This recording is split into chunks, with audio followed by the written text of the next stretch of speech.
Hello everyone, I am Sandeep Kumar. I welcome to all of you on my YouTube channel Social with Sandeep. Guys, ये video मैं उन लोगों के लिए बना रहा हूँ स्पेशली जो सीटेड पेपर 2 की तैयारी में लगे हुए हैं।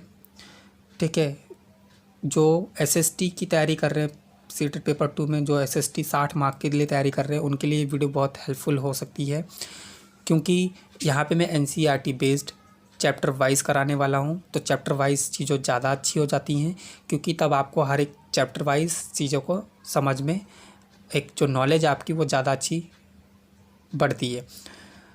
उसके बाद आप प्रीवियस ईयर जब करने बैठोगे तो आपको और ज़्यादा हेल्प मिलेगी। प्रीवियस ईयर करना डायरेक्टली गलत बहुत है, लेकिन अगर हम देखें कि टाइम नहीं मिल पाता पढ़ने का या चीज़ों को अच्छे से एक्सप्लेन्ड वे में समझने का, तो आप प्रीवियस ईयर भी कर रहे हैं तो कोई बुरी बात नहीं है। कोई अगर करा रहा है प्रीवियस ईयर कोई दिक्कत नहीं है, क्योंकि आपके पास टाइम नहीं है या मेरे पास अगर टाइम नहीं है तो मैं भी कुछ इस तरह से चीज़ें करूँगा। लेकिन हाँ, अगर आप चाहते हैं कि और ज़्यादा बेहतर स्कोर करें तो आपको एनसीईआरटी का स्टेप बाय स्टेप यानी कि चैप्टर वाइज हर एक चीज़ों को सुनना, देखना और पढ़ना बहुत ज़रूरी है। क्योंकि जब आप प्रीवियस ईयर एनसीईआरटी को करने के बाद जब करोगे ना बैठ के, तो वो और ज़्यादा हेल्प करेगा। उसमें और ज़्यादा आपकी चीज़ें क्लियर हो जाएंगी कि हाँ, ये चीज़ें ऐसी थी, ये चीज़ें ऐसी बताई गई हैं, ये चीज़ ऐसी पढ़ी थी मैंने, या ऐसी चीज़ें एनसीईआरटी में बताई गई है, तो आप तब उस चीज़ों को ज़्यादा बेहतर करोगे। गाइज़, ये मेरी हैंड रिटन नोट्स ही हैं जो मैं आपको करा रहा हूँ। ठीक है, मैंने बुक में भी सारा बुक पढ़ के भी उसमें भी टिक किए हुए हैं। पेंसिल का भी यूज़ करता नहीं था मैं, तो बुक में पेन पेन पेन पेन, क्योंकि पेंसिल मिट जाती थी लिखने के बाद। कुछ इंपॉर्टेंट लिखता था तो वो कुछ दिनों बाद वो ब्लैक ब्लैक ऐसे स्प्रेड हो जाता था, तो इसलिए मैंने पेन से यूज़ किया पढ़ता था। तो फिर मैंने सोचा कि इसको लिख के मैं अपने इस चैनल के थ्रू उन लोगों तक पहुँचाऊँ जो सीटेट की तैयारी कर रहे हैं, जिनके पास टाइम नहीं है कि कहाँ से पढ़े, और ख़ासकर उन विशेष लोगों के लिए जो हिंदी मीडियम के बच्चे हैं, क्योंकि हर जगह इंग्लिश में कंटेंट बहुत इजीली अवेलेबल हो जा रहा है आजकल, हिंदी में नहीं हो रहा है। तो ये उन लोगों के लिए विशेषकर है, चाहे वो लड़के हों या लड़कियां हों, चाहे वो कोई गृहिणी हो, चाहे वो काम काजी गृहिणियाँ हों या घरेलू जो काम काज कर रही हैं उनके लिए भी। क्योंकि अगर उनके पास टाइम नहीं है तो वो ये वीडियोज़ ज़रूर देखें। हिंदी मीडियम वाले खासकर तो देखें ही देखें। जिनको कंटेंट नहीं मिल पा रहा है हिंदी में लिखा हुआ या स्टेप बाय स्टेप, तो वो यहाँ से पढ़ना शुरू करें। आप होपफुली बहुत कुछ सीखोगे और अच्छा करोगे, और जब प्रीवियस ईयर भी साथ में साथ करोगे तो इससे कहीं ना कहीं वो कनेक्टेड होती जाएंगी चीज़ें। ऐसा नहीं कि ये लिखा हुआ तो यही सारा आएगा। मतलब एनसीईआरटी मैंने पूरी लिखी है, class 6 to class 7, class 8, class 9 even लिख रखा है मैंने। लेकिन वो सारा पढ़ने के बाद उसमें से कहीं ना कहीं से कुछ ना कुछ आएगा, तो इसीलिए हमें सारा पढ़ना है ताकि कुछ भी आए तो हम कर पाएँ, बोल पाएँ, लिख पाएँ, समझ पाएँ, बता पाएँ और टिक कर पाएँ। ठीक है, तो गाइस, आई होप कि आप मेरे इस चैनल को ढेर सारा प्यार देंगे, इसको लाइक, सब्सक्राइब और शेयर करेंगे। विशेषकर उन लोगों की ज़रूर हेल्प करना जो भी है, जो आपके नोन टू लोग हैं, जो आपके जान पहचान में जो तैयारी कर रहे हैं। ठीक है, जिनको हिंदी में चाहिए विशेषकर उनको तो ज़रूर दे देना। ठीक है, जिनको नहीं भी चाहिए लेकिन तैयारी कर रहे हैं, अगर उनको लगता है कि हिंदी में भी सुन के वो सीख सकते हैं, कर सकते हैं, तो उनको भी दे देना आप। ठीक है, तो चलिए शुरू करते हैं अपनी इस वीडियोज़ को। इससे पहले मैंने अपनी 2 वीडियोज़ ऑलरेडी अपलोड की हुई है, जिसमें क्लास 6 की चैप्टर 1 और क्लास 6 की चैप्टर 2 और 3 की वीडियो एक साथ वाले में कंबाइन करके बनाई हुई है, वो जो कि लंबी है वीडियो थोड़ी। ठीक है, अब यहाँ तीसरी वीडियो जिसमें पार्ट 4 शुरू करूँगा। एक बात और बता दूँ कि सीटेट 2022 दिसंबर का जो रिज़ल्ट आया है 3 मार्च 2023 को, बहुत गंदा रहा है पेपर 2 का रिज़ल्ट। इसमें जितने बच्चे अपीयर होते उसके हाफ के भी हाफ ढंग से पास नहीं हुए, क्योंकि डायरेक्ट रीज़न है कि डायरेक्ट एनसीईआरटी या डायरेक्ट चीज़ों को समझने के बजाय आप सीधा सॉल्व करने लगते हो वो चीज़ें जो आपको पता ही नहीं है। प्रीवियस ईयर तो तभी पता करोगे ना जब आपने ऑलरेडी कहीं सुना है, पढ़ा है, देखा है।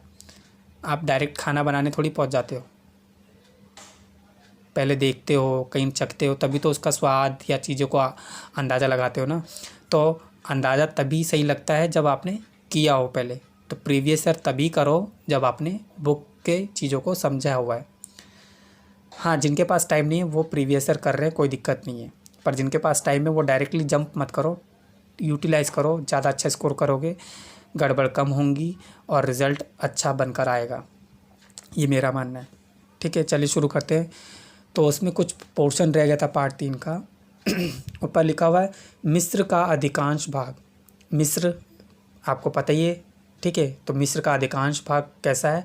रेगिस्तानी है, क्योंकि जो मिस्र है ना, इजिप्ट आप देखोगे ना, रेतीला रेतीला सा लगता है। तो मिस्र का अधिकांश भाग रेगिस्तान है, ठीक है। यदि नील नदी के आसपास के इलाके को छोड़ दिया जाए तो, देख लो ये नील नदी आपकी मिस्र में है ना। और बोल रहा है कि अगर हमने नील नदी को छोड़ दिया, जो नील नदी है उसको अगर हमने छोड़ दिया, तो नदी यानी पानी वाले हिस्से को अगर हमने हटा दिया, तो ज़्यादातर मिस्र कैसा है? रेगिस्तानी है, ये ध्यान रखना, ठीक है। तो ज़्यादातर मिस्र का हिस्सा भी कैसा है? रेगिस्तानी है। और वो रेगिस्तानी इसीलिए क्योंकि वो सारा रेतीला दिखता है। मिस्र इजिप्ट वाला जो एरिया है सारा वो थोड़ा सा रेतीला टाइप दिखता है ना। लेकिन यहाँ पे बताया कि अगर हमने नील नदी को छोड़ दिया तो, लेकिन अगर नील नदी को हम इंक्लूड कर रहे हैं क्योंकि मिस्र में ही नील नदी होके जा रही है ना। तो अगर नील नदी को हमने छोड़ दिया तो वो ज़्यादा रेतीला दिखता है। अदरवाइज़ हमने नील नदी को रखना है, उसमें देखता है क्योंकि वो वहीं से जा रही है। तो अगर हमने नील नदी को देखा तो फिर वो पूरी तरह से रेतीला नहीं मानेंगे हम, क्योंकि फिर वहाँ पे पानी वाला हिस्सा भी आप उसको इंक्लूड करोगे।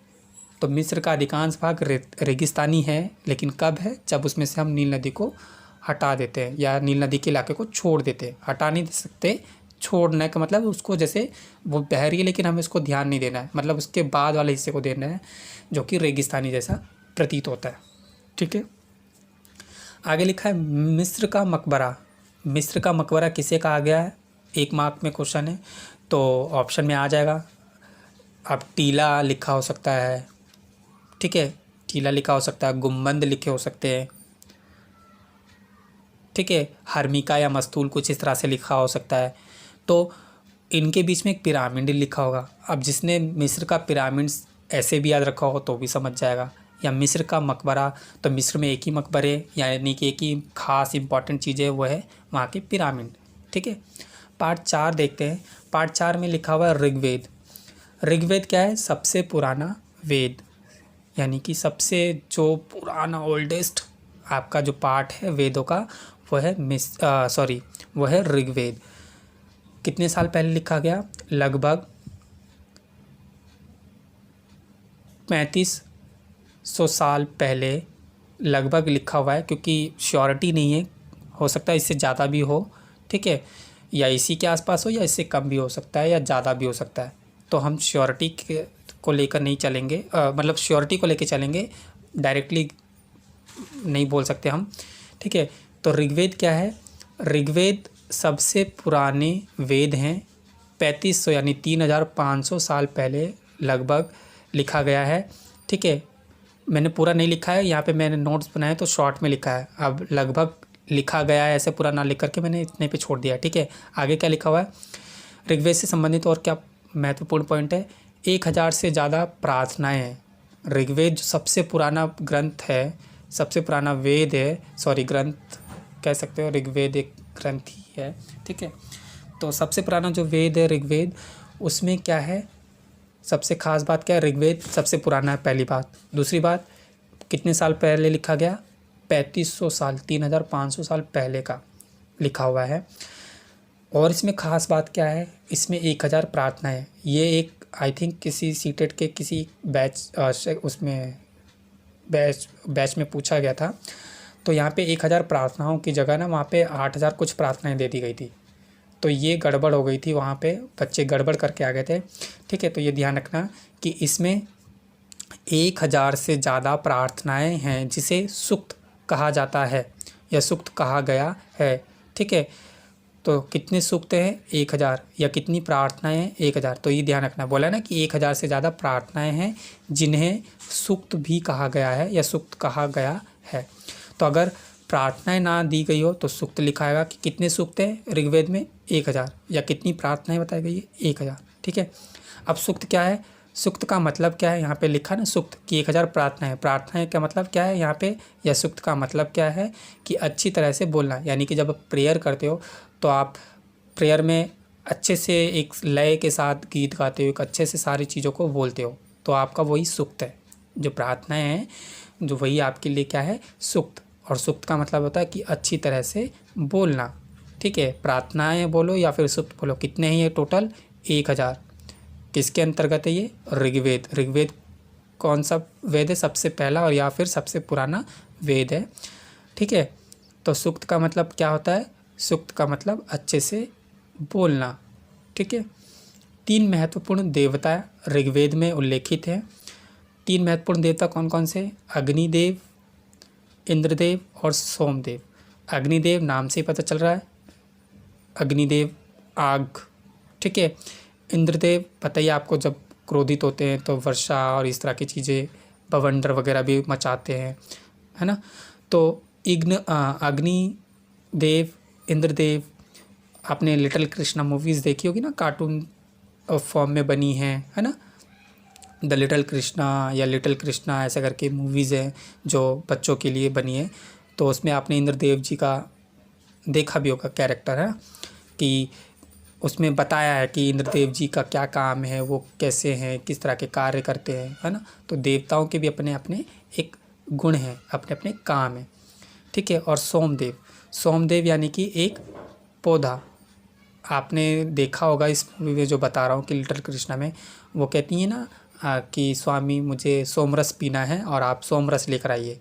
तो नीचे वो धरती पर जो कंस, आई थिंक कंस की जो बागान होते हैं जहाँ पे सोमरस उगाए जाते हैं, वो राक्षस लोगों की रखवाली के लिए छोड़ के रख देता है, और कि वो राक्षस जो है उसकी देखभाल करते हैं। तो वो छोटे लिटिल कृष्णा और उसके सारे दोस्त जो हैं, तो वो सारे एक साथ जाते हैं उनके साथ, और वो सोमरस को चुराने की कोशिश करते हैं। तो बेसिकली यहाँ पे सोम क्या है, एक पौधा है, उसमें रस निकलता है जो कि इंद्रदेव को बहुत प्रिय भी है। ठीक है। तो 3 कौन से देव है, अग्निदेव, इंद्रदेव और सोमदेव। सोमदेव यानी कि सोमदेव एक भगवान रूपी हैं। ठीक है। जिनका एक और मतलब क्या है, एक पौधा। आगे देखते हैं। अग्नि यानी आग, इंद्र यानी कि युद्ध। तो इंद्र देवता किसके लिए, युद्ध के लिए, और क्रोधित होते हैं तो वर्षा वगैरह या इस तरह की चीज़ें आप देखते हो, करते भी हैं।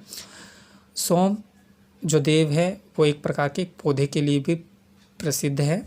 और मैंने बोल दिया कि सोमरस किसको प्रिय था, इंद्रदेव को। उस मूवीज़ में देखोगे तो वो बहुत सोमरस पीने के प्रिय होते हैं, मतलब बहुत उन्हें अच्छा लगता है सोमरस पीना, जिससे एक खास पेय पदार्थ बनाया जाता है। तो सोमरस क्या है, एक पौधा है।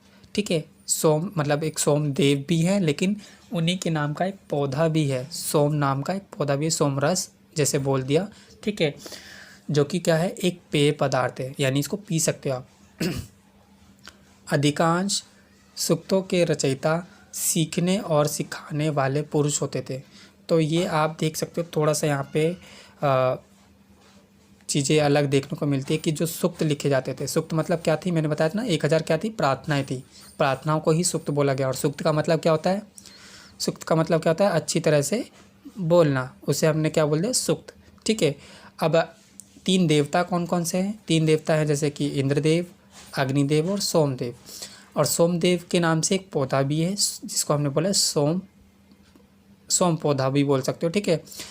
तो सोम पौधे की एक खास बात क्या है कि इससे एक विशेष पेय पदार्थ बनता है जो कि बहुत प्रिय होता है, किसके लिए, इंद्रदेव के लिए, बहुत अच्छा उनको लगता है पीने में। ठीक है। अधिकांश जो सूक्त हैं या सूक्तों के रचयिता कौन है, जो सीखे हुए हैं या जो सिखा रहे हैं, मतलब जो जिन्होंने सीख लिया है अब वही किसी को सिखा रहे हैं। तो सीखने या सिखाने वाले पुरुष होते थे। तो यानी कि उस समय जो सूक्त थे, सूक्त का दूसरा नाम क्या बताया मैंने, प्रार्थना है। ठीक है। तो जो सूक्त है यानी कि प्रार्थनाएं हैं उनको वही लोग लिखते थे, वही लोग गाते, वही लोग बताते थे प्रार्थनाओं को जो ऑलरेडी उसको जानते हैं, सीखे हुए हैं या फिर सीखे हुए के बाद सिखा रहे हैं। तो वही लोग प्रार्थनाओं को गाते या रचते थे या बोलते थे। ठीक है। अब है वैदिक प्रार्थनाएं। एक उत्तर वैदिक है और उत्तर वैदिक काल और वैदिक काल भी है ना, तो दोनों काल में थोड़ा बहुत डिफरेंस भी है एजुकेशंस का, इन सब चीज़ों का। लेकिन खैर हमें उतना वहाँ पे नहीं जाना है, हमें जितना अपने पेपर के लिए है वो समझते हैं। वैदिक प्रार्थनाएं क्या है? वैदिक प्रार्थना यानी कि जिसकी रचनाएं ऋषियों ने की। तो वैदिक यानी कि वेद वगैरह जो होते हैं, तो वैद ऋषि वगैरह, जैसे आपने सुना होगा ना कि वैद ऋषि आ रहे हैं, वैद ऋषि हैं, वैद ऋषि हैं। तो वैदिक प्रार्थनाएं यानी कि जो काफ़ी प्रसिद्ध है, जो गायन के रूप में की जा रही है ना, तो उनकी रचनाएं कौन करता था? तो वैदिक जो प्रार्थनाएं होती थी उनकी रचनाएं ऋषि मुनि करते थे। ठीक है। तो जो भी प्रार्थनाएं होती थी, जो कि कौन सी? वैदिक प्रार्थनाएं। कौन सी प्रार्थनाएं? वैदिक, जो देवी देवताओं के नाम के लिए या देवी देवताओं के प्रसन्नता के लिए या उनके लिए गुणगान के लिए है ना, करने के लिए, या फिर एक अच्छी शिक्षाओं के लिए जो वैदिक प्रार्थनाएं बनाई जाती थी वो उसको ऋषि मुनि ही रचते थे। ठीक है। ये ध्यान रखना कि सूक्त के रचयिता कौन थे? जो पुरुष थे। ठीक है। पुरुष में कौन? जो सीखने या सिखाने वाले पुरुष थे। लेकिन वैदिक रचनाएं कौन करता था? वैदिक चीज़ों को कौन लिखता था? वैदिक चीज़ों को केवल और केवल ज्ञानी या जो महापुरुष है, ऋषि मुनि, उनके द्वारा ही वैदिक चीज़ों को रचा जाता था, क्योंकि शुद्ध और एक बहुत ही पवित्र मानी जाती थी वैदिक चीज़ें। तो इसलिए उनको पवित्र लोगों को ही सौंपा जाता था लिखने के लिए, ऋषि मुनियों को। ऋग्वेद की भाषा कैसी थी? प्राकृत भाषा थी, संस्कृत भाषा थी या संस्कृत भाषा कहलाती थी। तो प्राकृत भाषा या संस्कृत भाषा में ही क्यों होता था? क्योंकि देखो, प्राकृत भाषा जो शुरू से प्रचलित रही सभी लोगों के लिए, ठीक है, जो आम बोलचाल की भाषा थी। प्राकृत भाषा क्या थी? एक आम बोलचाल की भाषा थी, सभी को समझ में आ जाती थी आसानी से। संस्कृत भाषा हमारे यहाँ पे पहले से प्रसिद्ध थी, तो लोग ज़्यादातर पहले संस्कृत में, तो जो भी ऋषि मुनि होते थे, जब हम एक गुरुकुल शिक्षा के लिए देखते थे जाते हुए लोगों को, तो वो वहाँ पे संस्कृत भाषा या संस्कृत विषय को ज़्यादा अच्छे से उच्चारित करना, उसके बारे में जानना, उसके बारे में ज्ञान अर्जित करने में सकुशल चीज़ें अपनी लेकर आते थे। ठीक है। लेकिन उसके अलावा अगर संस्कृत भाषा प्रचलित कहीं नहीं है, मान लो प्रचलित का मतलब लोग इतना समझते नहीं हैं जैसे अगर, तो वहाँ पे प्राकृत भाषा यानी कि नेचुरली जैसे कहते हैं ना मदर टंग, तो बेसिकली नेचुरल एक लैंग्वेजेस में आपको चीज़ों को ट्रांसलेटेड करके या फिर उसका रूपांतरित कर लो, या ठीक है हस्तांतरित कर दिया किसी चीज़ों के द्वारा, वो करते थे। ठीक है। आगे लिखा है संस्कृत भाषा। संस्कृत भाषा किसका परिवार है या क्या किसका रूप है? तो भारोपीय। संस्कृत, दो शब्द यहाँ आ रहे हैं, देखो, भारोपिया, भा से भारत और रोपियो से यूरोप। ठीक है। तो भारत और यूरोपीय परिवार का हिस्सा है। कौन भारत और यूरोप दोनों परिवार के हिस्से में आता है? संस्कृत। यानी कि वहाँ पे ये भाषा आसानी से समझी और जानी जा सकती है। ठीक है। भारत और यूरोपीय का हिस्सा है, भारोपीय, इसलिए इसका नाम हमने इसलिए एक मिक्स करके नाम रख दिया भारोपिया या भरोपीय। ठीक है। संस्कृत भाषा किसका परिवार है? भारत और यूरोपीय का परिवार, यानी कि वहाँ पे बोली, समझी, लिखी, पढ़ी और सुनी भी जाती है। ठीक है। अब है ऑस्ट्रो एशियाटिक भाषाएं। तो ऑस्ट्रो और एशियाटिक भाषाएं कहाँ प्रचलित है, प्रसिद्ध हैं? तो ये झारखंड, मध्य भारत के कई हिस्सों में बोले जाने वाली भाषाएं हैं। ठीक है। तो ऑस्ट्रो एशियाटिक भाषाएं कौन सी जगह बोली जाती है? आप सिंपल याद रख सकते हो, मध्य भारत में। अब आपके भारत के बीच के जो भी मध्य भारत वाले हिस्से हैं उसमें से एक झारखंड है जहाँ पे ऑस्ट्रो एशियाटिक भाषाएं इस्तेमाल की जाती हैं। ठीक है। सूक्त, सूक्त जो एक वार्तालाप के रूप में है। सूक्त अभी हमने बताया ना कि अच्छी तरह से बोलना, तो अच्छी तरह से आप बोल तो रहे हो, लेकिन बोलने का मतलब क्या है कि आप वार्तालाप कर रहे हो, यानी कि आप कुछ बोल रहे हो तो बदले में आपसे कोई चीज़ें कोई उसको सुन रहा है और फिर वो समझ रहा है, उसको फिर अपना रहा है या उसके साथ साथ चीज़ों को कर रहा है। ठीक है, तो सूक्त क्या है, जो एक वार्तालाप के रूप में है, जिसमें विश्वामित्र नामक जो ऋषि थे और देवियों के रूप में दो नदियों यानी कि व्यास और सतलुज के बीच यह संवाद एक ऐसे ही सूक्त का अंश है। तो यहाँ पे देखो सूक्त के संबंधित परिभाषाएं या सूक्त से संबंधित आपको क्या मिल सकता है, ऑप्शंस मिल सकते हैं चेंज में कि सूक्त क्या है। सूक्त ऋग्वेद में सूक्त है, ठीक है कितने 1000 है। सूक्त का मतलब क्या होता है, अच्छी तरह से बोलना, हाँ ठीक है अच्छी तरह से बोलना, ठीक है। अब सूक्त को अधिकांश कौन लिखते थे, स्त्री लिखती थी या पुरुष लिखते थे, नहीं भैया पुरुष बताया है तो हम पुरुष पे टिक करेंगे कि पुरुष लिखते थे, लेकिन अगर उसमें स्त्री भी लिखा हो तो हम कह देंगे गलत है, क्योंकि बताया ही यहाँ पे पुरुष है। और कौन से पुरुष, जो सीखने और सिखाने वाले पुरुष होते थे। इसका और कथन क्या दे सकता है कि सूक्त का मतलब क्या है, एक वार्तालाप है। जी हाँ बिल्कुल, सूक्त का मतलब जिसमें हम प्रार्थना है, यानी कि हम बोल रहे हैं, आप सुन रहे हो और आप फिर दोहरा रहे हो, यानी कि हमारी वार्तालाप चल रही है, हमारे द्वारा आप सुन रहे हो, बोल रहे हो।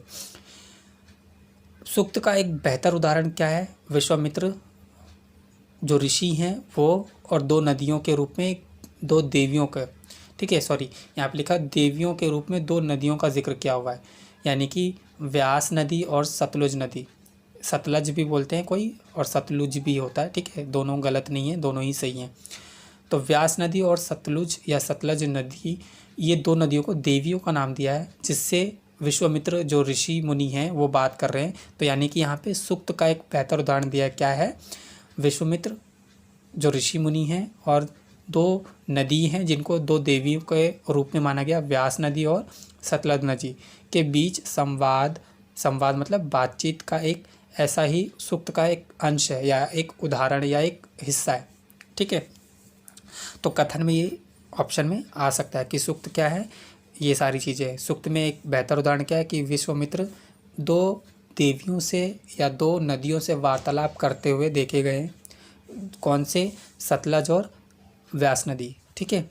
आगे लिखा है 150 वर्ष पहले छपे ऋग्वेद, जिसे कि पुणे यानी कि महाराष्ट्र, ठीक है आप जानते हो ना राजधानी और राज्य ऐसे, ठीक है, तो जिसे पुणे यानी महाराष्ट्र के एक पुस्तकालय में सुरक्षित रखा गया है।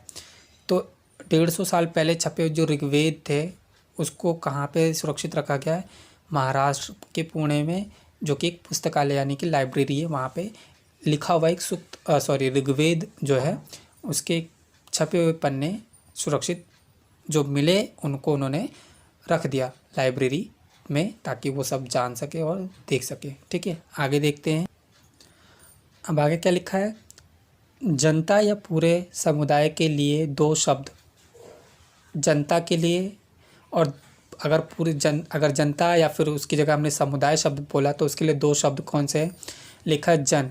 जन यानी कि आज भी प्रयोग में होता है कि हम प्रिय जन या हम सभी जन, है ना, ऐसे शब्द कहीं ना कहीं बोलते हैं कि प्रिय जन, कृपया करके ध्यान दीजिए, मतलब मैं ट्रेन और प्लेटफॉर्म की बात नहीं कर रहा, मतलब कोई ना कोई ऐसे शब्द बोलते हुए मैंने भी सुने हैं कि प्रियजन ध्यान दीजिए, है ना, या यात्रीगण कृपया ध्यान दीजिए, ऐसा, ठीक है।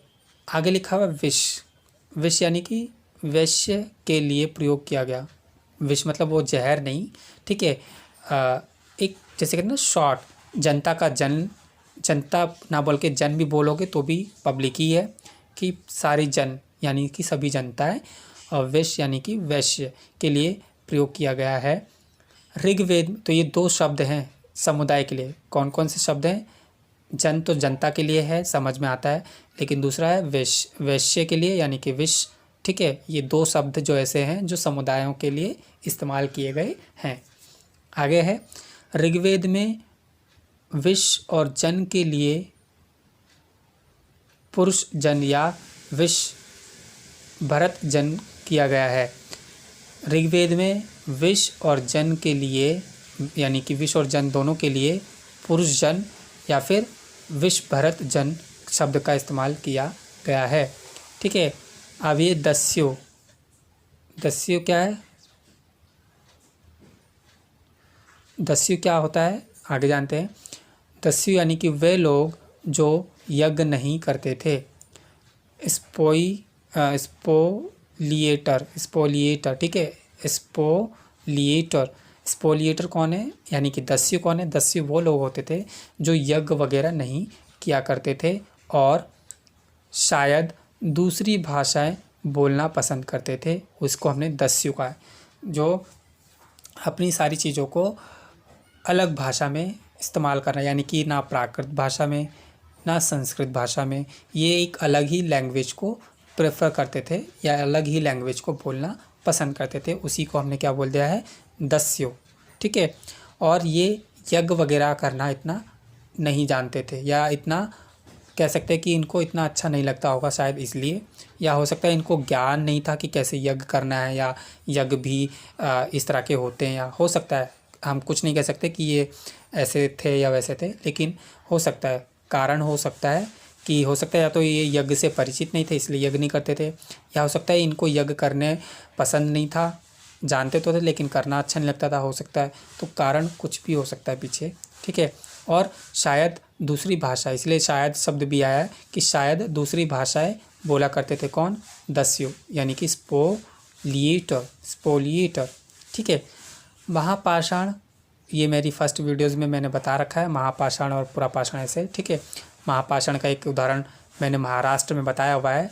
ठीक है, ब्रह्मगिरी का। ठीक है, तो ये ध्यान रखना। सॉरी, पुरापाषाण है वो, महाराष्ट्र में नहीं, महापाषाण का एक उदाहरण है, सॉरी, मध्य प्रदेश का। ठीक है, मध्य प्रदेश में महापाषाण का एक उदाहरण है आपका। ठीक है, बहुत फेमस है वो जगह, तो आप प्रीवियस वीडियोस में देखिए कौन सी जगह है मध्य प्रदेश में महापाषाण के लिए जो प्रसिद्ध है। ठीक है, तो महापाषाण कब्रें बनाने की प्रथा लगभग 3000 साल पहले शुरू की गई। तो कब्र भी बनाए जाते थे कि कब्र छोटी सी तो हो नहीं सकती है, तो कब्र बनाने के लिए किस पत्थर का इस्तेमाल किया गया, महापाषाण। एक तो पुरापाषाण पत्थर थे, उसके बाद महापाषाण आ गए, तो जो कि बड़े हैं साइज़ में, तो उनका इस्तेमाल कब्र बनाने के लिए किया जाने लगा, जो कि लगभग 300 साल पहले शुरू हुई थी इस तरह की चीज़ों को बनाना। यह प्रथा दक्षिण भारत, उत्तर पूर्वी भारत और कश्मीर में शुरू हुई बेसिकली। तो ये प्रथा है कहाँ हुई, ये प्रथा है दक्कन। ठीक है, दक्कन का पठार या दक्षिण भारत कैसे को आप कह लो, कि ये प्रथा है दक्षिण भारत और उत्तर भारत में यानी कि कश्मीर में शुरू हुई। अब ये एक मैं बता दूं, ये दक्षिण और उत्तर में मतलब ऐसा बताया गया है कि जब लोगों की मृत्यु होती थी तो उनका सिर, जैसे कहते हैं कि एक उत्तर दिशा में अगर है तो पैर दक्षिण दिशा में, या सिर दक्षिण दिशा में तो पैर उत्तर दिशा में, मतलब इस तरह की कोई परंपरा या इस तरह की कोई चीज़ें हैं जो मैंने सुनी या पढ़ी हैं। तो हो सकता है इसीलिए ये चीज़ें सबसे पहले वहीं पाई गई कि दक्कन यानी कि दक्कन भारत में, दक्कन का पठार वगैरह जो ऐसे इलाके में, या आप कह सकते हो कि दक्षिण भारत में और उत्तरी भारत में यानी कि विशेषकर कश्मीर में, ठीक है, पाई गई। कौन सी प्रथा है ये, कब्र बनाने की, ठीक है, लोगों को वहाँ पे दफनाने की। तो सर अगर उत्तर है तो पैर दक्षिण, या पैर दक्षिण है तो सर उत्तर, ऐसा कुछ है। ठीक है, मैंने लिखा होगा तो आगे वो अपने आप बता दूंगा, आएगा भी बीच में कभी। ठीक है, हाँ इसी में ही आएगा तो फिर बताते हैं। तो इस तरह के महा यानी कि बड़े और पाषाण यानी कि पत्थर, महा मतलब बड़ा और पाषाण मतलब पत्थर को ताबूत यानी कि शवाधान सिस्ट में एक पोर्ट होल मतलब बड़ा सुराख है जो शायद कमरे, ये रा है, ठीक है, कमरे में जाने के लिए रास्ता भी था। तो यहाँ पे देख सकते हो कि जो बड़े पाषाण पत्थर होते थे, ठीक है, महाराष्ट्र में महापाषाण है, सॉरी पुरापाषाण महाराष्ट्र में, महापाषाण ये आपका मध्य प्रदेश में बताया हुआ मैंने कौन सी जगह, वो आप वीडियोज़ में देख जाके चेक करिए कौन सी जगह का बताया मैंने, ठीक है। तो महा मतलब बड़े और पाषाण मतलब पत्थर, तो इनका ताबूत यानी कि जो ग्रेव वो होता था ना, ग्रेवयार्ड क्या, हाँ शायद, जहाँ दफनाने के लिए वगैरह के लिए यूज़ करते थे। तो ताबूत को जैसे कफिन बोलते हैं ना, आई थिंक कफिन, तो ताबूत वगैरह बनाने के लिए इन पत्थरों का इस्तेमाल किया गया है। कौन से? महापाषाण, पूरा पाषाण या नवपाषाण का नहीं, जो महापाषाण पत्थर थे उनका इस्तेमाल किया गया ताबूत वगैरह बनाने के लिए। गर्त में दफनाना या दफनाया वयस्क। अब गर्त में वयस्क को दफनाया, वयस्क तो पता ही ना, जो 18 साल या उस उम्र के हैं, 18 साल के हो गए हैं, या 18 साल से ऊपर के एज के जो लोग थे, तो उनको वयस्क कैटेगरी में रखा गया। तो गर्त मतलब गड्ढे में दफनाए गए जो वयस्क यानी कि बड़े लोग या बड़ा शरीर जो है, बोला है क्या है, उनका सिर उत्तर की ओर होता था। एक जगह एक आदमी को 5 कमरों वाले मकान के आंगन में चारों तरफ 4 पैरों वाली मिट्टी की एक बड़े से संदूक में दफनाया गया। अब देखो मैंने जो बताया था ना कि सर या पैर उत्तर, या थोड़ा सा कंफ्यूज था मैं, तो यहाँ पे बता रखा है कि उनका सिर उत्तर की दिशा होता था, और यानी कि पैर फिर कहाँ होगा? दक्षिण की दिशा, ठीक है। ताबूत वगैरह बनाने के लिए या ताबूत वगैरह बनाने के लिए या दफनाने के लिए जो गड्ढे में पत्थर इस्तेमाल किए जाते थे वो कौन से थे? महापाषाण पत्थर। ये प्रार्थना है, ये प्रथा है वो कब शुरू हुई? दफनाने की प्रथा है कि दफना देना जाना चाहिए लोगों को मृत्यु के बाद। तो ये प्रथा लगभग 3000 साल पहले शुरू हुई थी, ठीक है, दक्षिण भारत और उत्तर भारत दोनों के बीच, मतलब दोनों हिस्से में, ठीक है, उत्तर भारत में भी और दक्षिण भारत में भी। और एक परंपरा के तौर पे क्या करते थे, लोगों का सिर उत्तर दिशा में रखते थे, ठीक है, मृत्यु के बाद, और पैर दक्षिण दिशा में। तो एक जगह बताया कि एक आदमी को एक 5 कमरे वाले मकान, यानी कि 5 कमरे से बना हुआ, बीच में 1 2 3 4 5 ऐसे कमरा, और बीच में पूरा खुला है यानी कि आंगन। तो उस आंगन में 4 पैरों वाली मिट्टी के एक बड़े से संदूक में दफनाया गया, ठीक है। ये एक उदाहरण के तौर पे बताया गया। कंकाल लिंग की पहचान। अब उस समय जो कैसे पता चलेगा मृत्यु के बाद?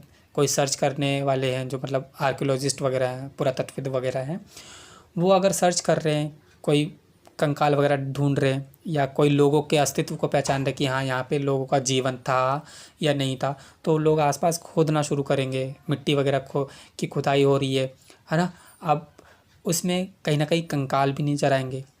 आप ऐसे कुछ जंगल झाड़ी या पहाड़ी वाले एरिया पे कभी आपने विज़िट किया हो, तो आपको कहीं ना कहीं इस तरह के ताबूत या इस तरह की चीज़ें को देखने को मिलेगी, ठीक है। तो ये चीज़ें हैं। तो यहाँ पे बोला है कि कंकाल लिंग की पहचान आप कैसे करें? आप कैसे बताएं कि भैया ये जो कंकाल पड़ा हुआ है वो औरत का, या फिर मतलब किसी स्त्री का या पुरुष का, कैसे बताएं हम? तो आर्कियोलॉजिस्ट कैसे पता करते थे, देखते हैं। उनकी हड्डियों से, यानी कि कूलों की हड्डियों से विशेषकर पहचाना जाता था, ठीक है, हिप, ठीक है। तो कंकाल में जो लिंग की पहचान की, मतलब लिंग मतलब जो आपका जो जैसे इंग्लिश में बोलते हैं जेंडर या लिंग हिंदी में, तो यानी कि इसका मतलब है, लिंग का मतलब कि लड़का है या लड़की, दैट इज़ कॉल्ड लिंग, ठीक है। लिंग का मतलब बहुत लोग अलग ही रॉन्ग सेंस में जाते हैं, ठीक है। बेसिकली लिंग, या आपने कभी कई जगह फॉर्म में सेक्स लिखा होता है, यानी कि जेंडर पूछ रहे हैं कि मेल या फीमेल, बेसिकली सेक्स कुछ फॉर्म में ऐसे ये पूछा जाता है, ठीक है। तो लोग गलत ना समझे, ठीक है, इस चीज़ों को। तो कंकाल की लिंग कैसे पता करते थे कि किसका कंकाल है? तो लोग क्या करते थे, उनकी कूलों की हड्डियों को देखते थे, जो पुरातत्वविद वगैरह होते थे या जो आर्कियोलॉजिस्ट जैसे हम बोल रहे हो, ठीक है।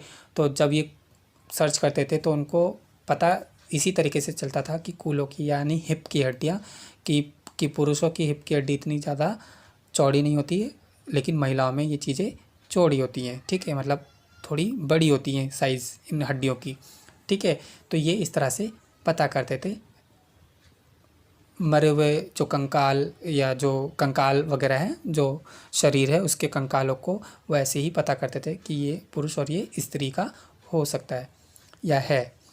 मनुष्य शरीर में 360 हड्डियां हैं। यह आधुनिक रचना विज्ञान की 206 से काफ़ी ज़्यादा है। यानी कि 360 तब होती हैं जब एक नवजात शिशु होता है, क्योंकि उसकी हड्डियों की संरचना 360 होने का कारण ये है कि उनकी जो हड्डियाँ हैं वो प्रॉपर जुड़ी नहीं होती है।